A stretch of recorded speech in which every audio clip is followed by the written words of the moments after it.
In this video, I'll show you how to play GTA 5 online. If you find this guide helpful, be sure to like the video and subscribe to the channel for more tutorials.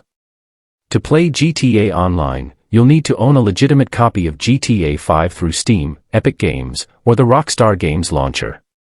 When you launch the game, you can usually choose between Story Mode and GTA Online from the main loading screen.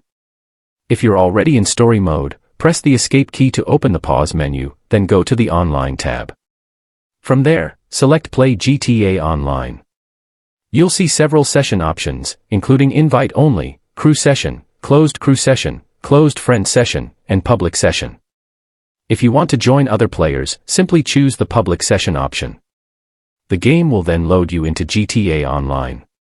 If it's your first time playing, you'll be asked to create your online character. Once that's done, you'll be ready to explore Los Santos and enjoy everything GTA Online has to offer.